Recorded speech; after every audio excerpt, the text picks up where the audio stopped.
Hindi siya yung tulad ng dating Speed Twin na ginamit ko. Woo! Welcome po for today's video. Naninibago ako kasi gamit ko yung Glamster. Kinabitan ko ng chin mount na binigay ni Insta360. So today is a very special day kasi pupunta tayo ng Triumph Motorcycle Philippines sa may Green Hills kasi may kukunin tayong motor. Hanggang sa ma-adjust ko muna to.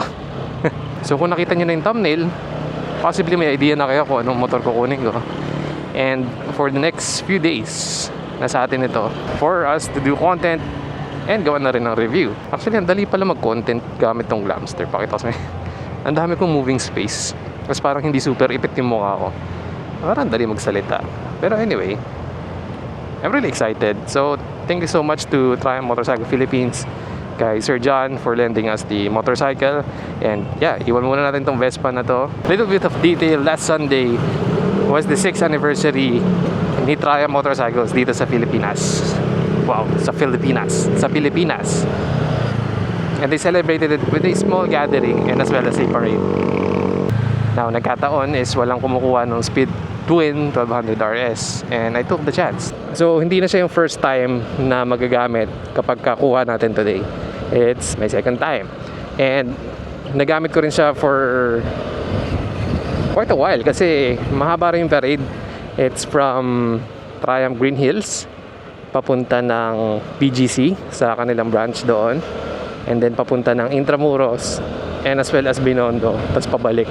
It was fun and sakto lang yung panahon na yon, Sunday maaga, hindi ka na marami yung kotse, kaya we had a good time din. Ang key takeaway ko sa paggamit ng Speed Twin na yun, it's like a sport bike na naka-costume na classic kasi grabe yung performance niya. Sobrang galit na galit yung motor. Konting twist mo lang ng throttle, hahataw na kagad eh. Okay, we are nearby.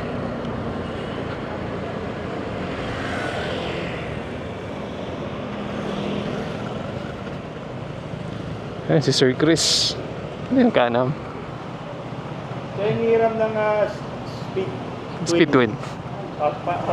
Iwan niya to, partner. Okay.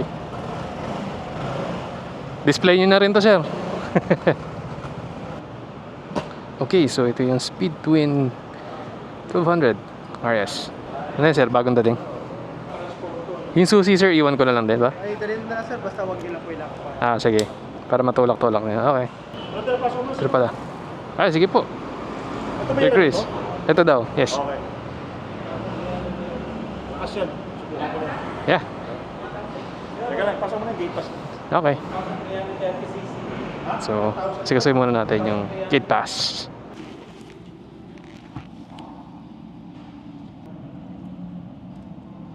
Hello.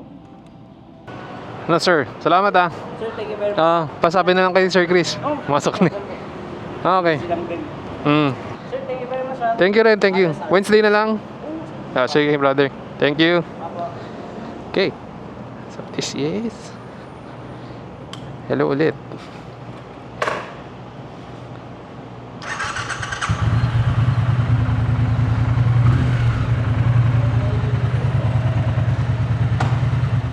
Okay.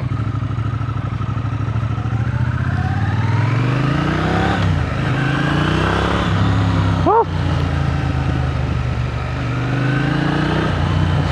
So yes, ito na po ang Speed Twin RS. Dala na natin. Gagamitin natin to for a few days. And ang first objective is pag-uwi, linisin ko muna tong motor na to. And maybe get to know it better. Pero a little bit of details na pwede ko provide sa inyo. Ayan, madaling hanapin yung kanya neutral. May quick shifter up and down. May auto blip. Yung switches niya is sort of familiar. Ito yung ginamit din sa Trident, sa Daytona.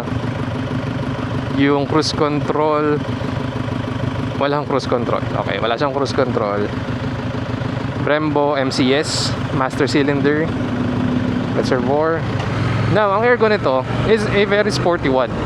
So, hindi siya yung tulad ng dating Speed Twin na ginamit ko. Ano siya, masubsob, tsaka Yung upuan niya parang naka-pointed downwards. Kaya you have this a sort of aggressive stance.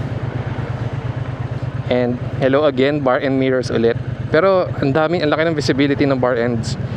Ayan, 3 ride modes, pakita natin. Menu, ayan, road, rain, sport. Ayan, balik tayo sa sport. And check.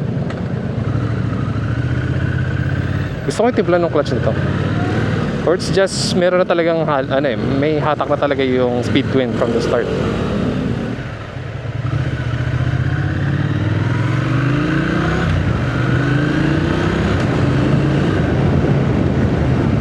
Quick shifter, up and down.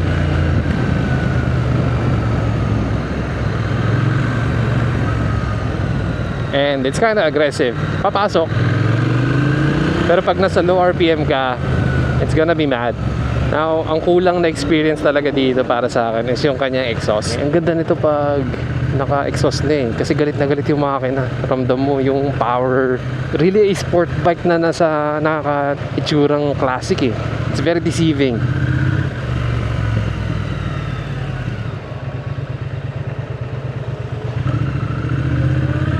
Sir. Flat kayo. Okay. You don't want to. Anyway. Up to you. Now, for the suspension, naka Marzocchi upside down forks to sa harapan. I'm not sure if it's adjustable kasi dito wala eh. Oh yeah, pwede. May cover pa. Okay. Woo!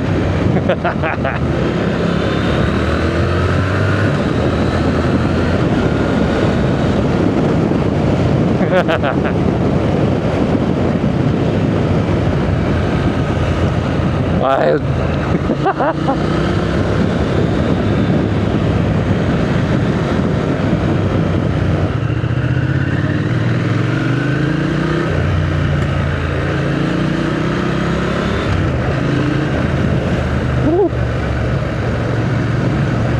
Ganda ng ang dampening ng suspension.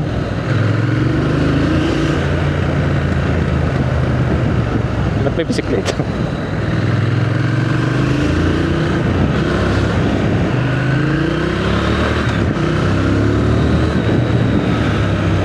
Yeah! Sige, ano na lang tayo. Since nagsisiksikan sila dyan sa baba. Tayo.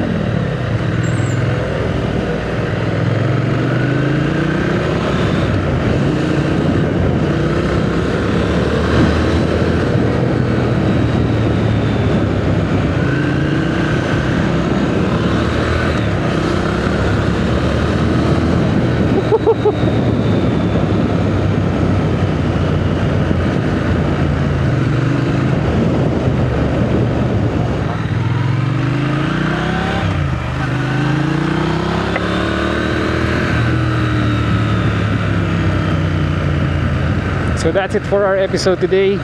Kung meron kayong katanungan regarding the Speed Twin 1200 RS, please feel free to comment down below. Ang ganda ng sunset oh. Sayang wala akong ND filter. So let's try what we can do for the next 3 days. Kasi babalik natin ito na Wednesday.